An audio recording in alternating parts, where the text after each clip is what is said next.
Everybody, Michael here from Replica Airguns with another field test shooting video. Today we're going to look at the Umarex AER16. This is an AEG 4.5 millimeter steel BB rifle or carbine.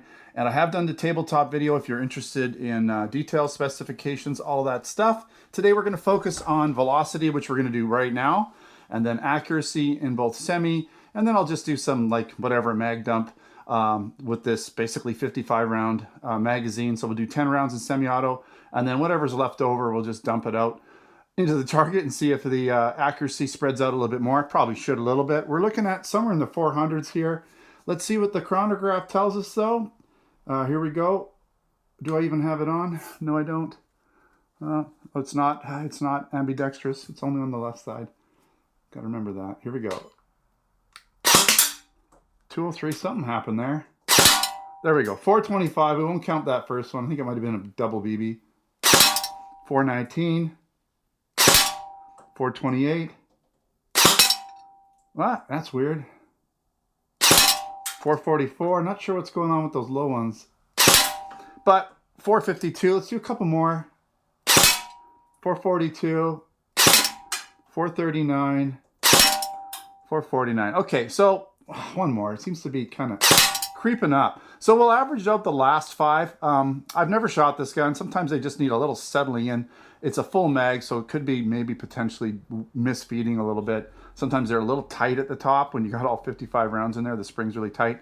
And it's just like any magazine, even real guns. Sometimes that first couple of rounds is really tight, and sometimes you'll get some, you'll get some weird chambering issues. So anyways, we'll average that out for you. Now let's set up a paper target 30 feet downrange and find out what the accuracy is like. I've got my paper target set up 30 feet downrange. Let's get right to it. Gonna just put 10 rounds in semi-auto, find out what kind of accuracy we get there.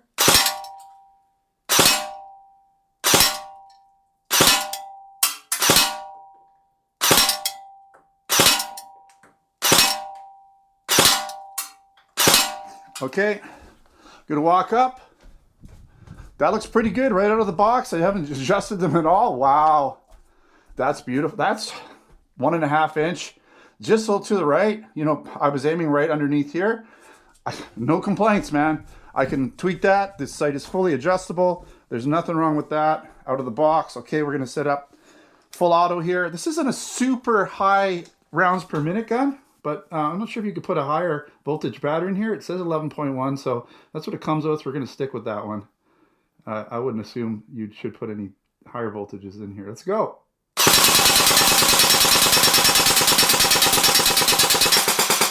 Okay, notice the tone difference. That means we ran out of ammo, and no cameras were hit. I don't see any broken screens. It's good.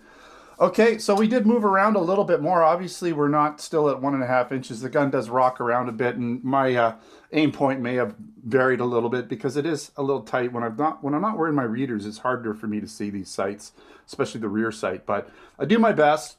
There's still nothing wrong with that. So that was, I shot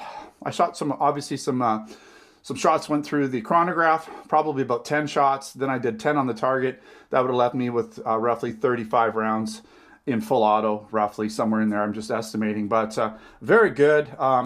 This is very nice. If you're going to compare it with the Barra 400E, really it's if you want more of an AR specific, more looks like an actual AR, possibly even a little bit cheaper. I can't remember which one's cheaper, but I think this might be cheaper. If you want something a little more lightweight, a little less metal, more plastic, but still, everything else about them is almost identical. I think maybe the 400E might have had a slightly higher velocity, but this was getting close to 400. Temperature isn't going to affect it because it's an AEG, it's not CO2.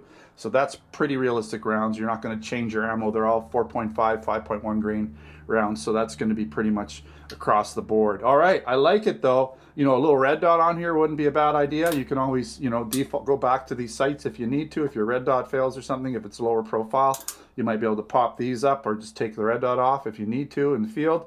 They're usually just got some sort of twist on thing.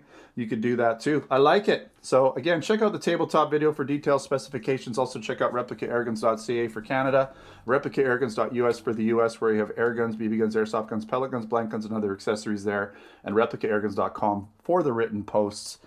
And of course, links in the description to buy this. All right, thanks for watching. Until next time, take care.